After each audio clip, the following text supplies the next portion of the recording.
Hello दोस्तों, welcome back to the another fresh video. भाई इस वीडियो में बात करने वाले हैं कि स्कैल्पिंग और स्विंग ट्रेडिंग्स ये दोनों में डिफरेंस क्या है और कौन सी ट्रेडिंग को किया जाए, ठीक है, तो प्रॉफिट होने के चांसेस ज्यादा होते हैं।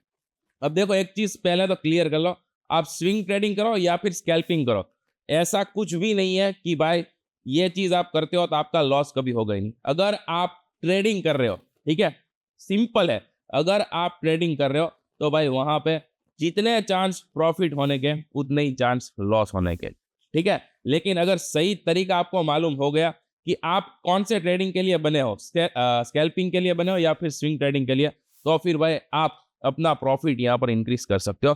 दोनों के बारे में पहले आपको मैं समझाऊंगा कि स्कैल्पिंग किसको बोला जाता है और स्विंग ट्रेडिंग किसको बोला जाता है, और उसके बाद कि स्कैल्पिंग के क्या डिसएडवांटेज है और साथ में क्या एडवांटेज है, साथ में स्विंग ट्रेडिंग के क्या एडवांटेज है और डिसएडवांटेज है, और उसके बाद आपको खुद को पता चल जाएगा कि भाई हमें कौन सी ट्रेडिंग की जाए, मतलब कि हम कौन सी ट्रेडिंग करें, ठीक है, तो हमारे प्रॉफिट के चांसेस ज्यादा है। पहले स्कैल्पिंग क्या है उसको समझते हैं।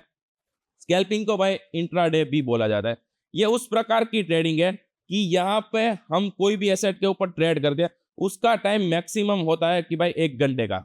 ये ट्रेडिंग 10 मिनट की भी हो सकती है, 5 मिनट की भी हो सकती है, आधे घंटे की भी हो सकती है और 1 घंटे की भी हो सकती है। मतलब कि एक ही दिन में हम भी कोई भी एसेट के ऊपर बाय और सेल करके प्रॉफिट बनाते हैं, ठीक है, उसको बोला जाता है स्कैल्पिंग या फिर इंट्राडे ट्रेडिंग। और वैसे ही स्विंग ट्रेडिंग क्या होता है, स्विंग ट्रेडिंग में भी करते हैं तो ट्रेडिंग ही है, ठीक है, कोई भी एसेट को बाय करते हैं सेल करते हैं, लेकिन ये एसेट के ऊपर हम ट्रेड करके उसको हम होल्ड करते हैं। कब तक? कि भाई मिनिमम 15 दिन से लेके 1 महीना तक। हमने एक बार कोई भी एसेट के ऊपर ट्रेड कर दिया तो फिर 15 दिन तक हम उसको होल्ड रखते हैं। 20 दिन भी होल्ड रख सकते हैं, 25 दिन भी रखते हैं, 1 महीना भी रखते हैं। उसको बोला जाता है स्विंग ट्रेडिंग। अब मैं बारी बारी आपको कुछ पॉइंट्स यहाँ पर समझा रहा हूँ, ठीक है, कि भाई इस पॉइंट के पॉइंट ऑफ व्यू से देखा जाए तो स्कैल्पिंग के अंदर क्या डिसएडवांटेज है या फिर एडवांटेज है, और वैसे ही स्विंग के अंदर क्या एडवांटेज और डिसएडवांटेज है। तो पहला हम यहाँ पर कहते हैं रिस्क, ठीक है। अब देखो, दोनों की बराबरी में मैं मान रहा हूँ कि स्विंग ट्रेडिंग की कंपैरिजन में स्कैल्पिंग अगर आप करते हो तो वहां पे रिस्क ज्यादा होता है। अब पहले समझते हैं कि क्यों होता है। अब जब हम स्कैल्पिंग के अंदर ट्रेड करते हैं, ठीक है, तो उसकी टाइम फ्रेम क्या होती है? 5 मिनट, 10 मिनट, 15 मिनट, मैक्सिमम 1 घंटे की, ठीक है। तो मैंने ऑलरेडी आपको बता दिया है, ठीक है, कि जहां पर भाई टाइम फ्रेम जितनी कम होगी, ठीक है, फेक सिग्नल्स आपको उतने ही ज्यादा वहां पर देखने को मिलेंगे। तो भाई वहां पे फेक सिग्नल्स की अमाउंट होगी वो ज्यादा होगी, तो वहां पे एक्यूरेसी थोड़ी सी कम हो सकती है।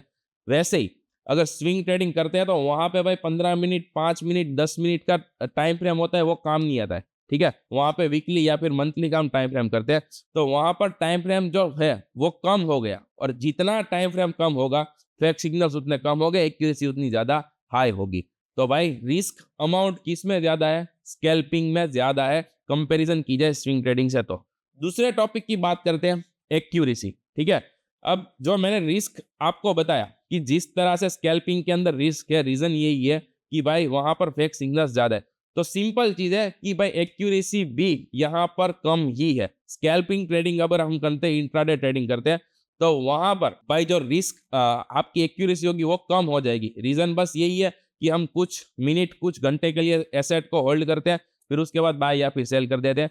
तो वहां पर कम टाइम फ्रेम हम यूज करेंगे, जैसे और कम टाइम फ्रेम जैसे यूज करेंगे फेक सिग्नल्स उतने ही हाई मिलेंगे। और अगर हम करते हैं स्विंग ट्रेडिंग तो वहां पर फेक सिग्नल्स की संख्या होगी वो कम हो जाएगी, उसी वजह से वहां पे एक्यूरेसी थोड़ी सी हाई हो जाएगी। तो एक्यूरेसी के मामले में भी स्कैल्पिंग से ज्यादा स्विंग ट्रेडिंग बेहतर है।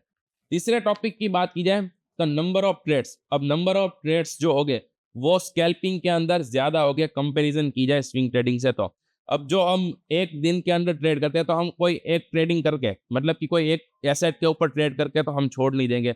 हम एक दिन के अंदर 2 ट्रेड भी कर सकते हैं, 3 ट्रेड भी कर सकते हैं, और 2 में अगर प्रॉफिट कुछ ना हो तो तीसरा भी हम कर सकते हैं। तो जो नंबर ऑफ अमाउंट ट्रेडिंग की होती है, ठीक है, तो वो स्कैल्पिंग में ज्यादा होती है। वहां पे स्विंग ट्रेडिंग्स की बात की जाए तो वहां पर 1 से 2, ठीक है, या तो हम 15 दिन में कोई एक ट्रेड करते हैं या फिर ज्यादा से ज्यादा 15 दिन में 2 ट्रेड करते हैं, ठीक है, फिर उसको रख के होल्ड कर देते हैं। तो नंबर ऑफ ट्रेडिंग्स जो होती है, ठीक है, वो स्कैल्पिंग में ज्यादा होती है, स्विंग ट्रेडिंग्स में नंबर ऑफ ट्रेडिंग कम होती है। चौथा मुद्दा है भाई यहाँ पे कैपिटल। अब कैपिटल तो भाई ट्रेडिंग करते हो सबके लिए मायने रखता है कि कैपिटल आपकी क्या है, और ज्यादातर लोग यही पूछते हैं कि अगर हम स्विंग ट्रेडिंग कर रहे हैं तो हमारा कैपिटल कितना होना चाहिए, और इंट्राडे कर रहे हैं मतलब कि स्कैल्पिंग कर रहे हैं तो हमारे पास ट्रेडिंग कितना हो चाहिए। अब सिंपल चीज है, हम स्कैल्पिंग कर रहे हैं, हमारी जो नंबर ऑफ ट्रेड्स होगी जिस तरह से मैंने आगे बताया वो हाई होगी, लेकिन वहां पर अमाउंट कम यूज होता है क्योंकि भाई हमें रोज ट्रेड करना है। ठीक है, अगर हम अपनी कैपिटल का 10% भी या फिर 5% भी हर रोज निकालते हैं तो एट ऑफ द मंथ ये अमाउंट बहुत ज्यादा हो जाएगी। तो समझ लो कि अगर आप स्कैल्पिंग कर रहे हो तो आपके पास अगर 10,000 रुपए भी है, ठीक है, तो भी ये कैपिटल आपके लिए बहुत ज्यादा है। और कंपैरिजन की जाए स्विंग ट्रेडिंग से, तो स्विंग ट्रेडिंग से अंदर आपके पास जहां पर 10,000 रुपए स्कैल्पिंग के लिए थे, स्विंग ट्रेडिंग्स में वो आपके पास होने चाहिए 1,00,000 रुपए, क्योंकि हम स्विंग ट्रेडिंग में तो एक दिन के 3 4 5 ट्रेड कर रहे हैं, वहां पे स्विंग ट्रेडिंग में तो महीने के 1 से 2 ट्रेड करने वाले। तो वहां पर सीधी बात है आपके पास कैपिटल ज्यादा होनी चाहिए। जब कैपिटल आपके पास ज्यादा होगी तभी आपका प्रॉफिट और लॉस का रेशियो ज्यादा होगा, क्योंकि आप महीने के अंदर 1 से 2 ट्रेड करके ही छोड़ देने वाले हो। तो अगर एक महीने के बाद भी अगर आपको 10 20 या फिर 30% मिलता है, ठीक है, तो भी आपके लिए अच्छी बात है। तो सिंपल चीज याद रखना, एग्जांपल समझा रहा हूँ, स्कैल्पिंग कर रहे हो तो आपके पास 10,000 रुपए होने चाहिए, और वही 10,000 रुपए वाला अगर स्विंग ट्रेडिंग करना चाहता है तो उसके पास मिनिमम 1,00,000 रुपए होने चाहिए। पांचवा टॉपिक है मेरे भाई, ओवरनाइट रिस्क। अब मैंने ये जो आपको मुद्दे बताए, ठीक है, वहां पर ज्यादातर हमें डिसएडवांटेज देखने को मिले स्कैल्पिंग में, ठीक है, और एडवांटेजेस देखने को मिले स्विंग ट्रेडिंग्स में। लेकिन जो ये टॉपिक है ओवरनाइट रिस्क वाला, वहां पर स्विंग ट्रेडिंग के अंदर बहुत ज्यादा नुकसान है और स्कैल्पिंग में उतना ही फायदा है। समझाता हूं, पहले स्कैल्पिंग की बात करते हैं। स्कैल्पिंग में क्या होता है, मार्केट जब चालू होता है और खत्म होता है, हमें उससे कोई लेना देना नहीं है। हम जब चाहे तब दिन के अंदर 3 से 4 ट्रेड कर देते हैं, और कुछ ही घंटे कुछ ही मिनट्स के अंदर उसके ऊपर ट्रेड करके हम वहां से एग्जिट ले लेते हैं। तो अगर रात को कोई भी प्रकार की न्यूज आती है, कोई भी प्रकार की अपडेट आती है कि जिसकी वजह से आपने कोई भी एसेट के ऊपर ट्रेड मारा है, उसकी मूव्स उसकी वैल्यूज बहुत ज्यादा ऊपर नीचे हो सकते हैं, तो हमें कोई भी प्रकार का डिसएडवांटेज नहीं होगा, क्योंकि हम जब ये ट्रेड्स कर रहे हैं, ठीक है, तब हम सामने ही हो गए, और जैसे ही एग्जिट करें तब भी हम सामने हो गए। और अगर हम रात को सो रहे तो हम ट्रेड कर ही नहीं रहे। लेकिन अगर हम स्विंग ट्रेडिंग कर रहे हैं तो वहां पे तो भाई हमें कुछ दिनों के लिए इस एसेट को होल्ड करके रखना पड़ेगा, इस एसेट के ट्रेड्स को। तो अगर समझ लो कि वहां पे आप रात को सो रहे हो और कोई भी बड़ा न्यूज आ गया, ठीक है, तो आपको भारी भरकम लॉस भी वहां पर, मतलब कि नुकसान भी वहां पे आपको सहना पड़ता है। ठीक है, तो स्विंग ट्रेडिंग्स के अंदर ये एक नुकसान भी है कि अगर ओवरनाइट ट्रेड के अंदर कोई भी प्रकार के न्यूज अपडेट आ जाती है, ठीक है, तो स्कैल्पिंग में तो हमने कोई ट्रेड लिया ही नहीं है, तो वहां पे हम सेफ है, लेकिन स्विंग ट्रेडिंग्स के अंदर वहां पे हमें लॉस को फेस करना पड़ सकता है। छठा टॉपिक है भाई, डिसीजन मेकिंग टाइम। तो वो तो भाई अगर आपने ये 5 पॉइंट्स मेरे ऊपर के समझ लिए, ठीक है, तो ये पॉइंट्स तो आपको आराम से समझ आ ही जाएगा कि भाई क्या बोले कि जो डिसीजन मेकिंग टाइम होता है वो स्कैल्पिंग के अंदर बहुत कम होता है, और वहां पे स्विंग ट्रेडिंग्स के अंदर बहुत ज्यादा होता है। यहाँ पर आपको कुछ मिनट या फिर मैक्सिमम कुछ घंटे के अंदर आपको डिसीजन लेना है कि अब मुझे यहाँ पर होल्ड करना है, यहाँ पर एग्जिट लेना है, यहाँ पर टारगेट रखना है, यहाँ पर स्टॉप लॉस सेट करना है। ठीक है, लेकिन वो जो टाइम पीरियड होगा वो 3 से 4 चीज सोचने के लिए आपके पास बहुत कम होगा। वहां पे स्विंग ट्रेडिंग्स के अंदर आप आराम से टाइम लेके कुछ घंटे भी आप सोच के ट्रेड कर सकते हो। तो जो डिसीजन मेकिंग टाइम होगा वो स्कैल्पिंग के अंदर थोड़ा सा कम होगा, थोड़ा नहीं बहुत ज्यादा कम होगा, और स्विंग ट्रेडिंग्स होगा उसके अंदर आपके पास जो डिसीजन मेकिंग टाइम होगा ट्रेडिंग का वो बहुत ज्यादा हाई होगा। तो खास करके एक्यूरेसी भी वहां पे थोड़ी सी हाई हो सकती है। अब जो मेन 7वां और आखिरी टॉपिक है उसको समझाना चले भाई, रिक्वेस्ट है कि अगर आप वीडियो को देख रहे हो, ठीक है, और अभी तक लाइक कमेंट नहीं किया तो प्लीज कर देना, और न्यू व्यूअर्स हो चैनल को सब्सक्राइब नहीं किया तो सब्सक्राइब भी कर देना। आखिरी और सबसे ज्यादा मेन इंपॉर्टेंट टॉपिक जो है, ठीक है, वो है भाई technical analysis plus fundamental analysis.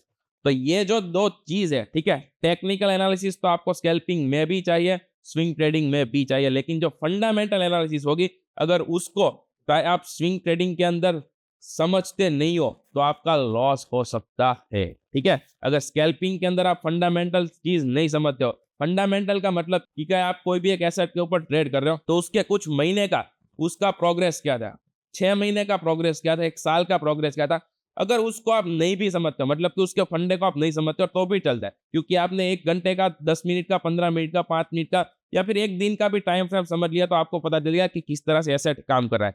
लेकिन अगर बाय आप स्विंग ट्रेडिंग कर रहे हो, तो आपके पास टेक्निकल एनालिसिस तो होना चाहिए, साथ में फंडामेंटल एनालिसिस भी आपके पास बहुत ज़्यादा होनी चाहिए कि 1 महीने के पहले भी इस एसेट का क्या काम था, 6 महीने पहले भी क्या था और 1 साल में भी इसने क्या प्रोग्रेस किया है। ठीक है? तो अगर आप स्विंग ट्रेडिंग्स कर रहे हो, तो आपके पास technical analysis plus fundamental analysis दोनों होनी चाहिए। और आप अगर स्कैल्पिंग कर रहे हो, इंट्राडे ट्रेडिंग कर रहे हो, तो आपके पास फंडामेंटल एनालिसिस भले ही बहुत कम हो, लेकिन अगर टेक्निकल एनालिसिस भी होती है, तब भी आप आराम से ट्रेड कर सकते हो। तब आपको तय करना है, ठीक है? मैंने आपको 7 पॉइंट्स बता दिए।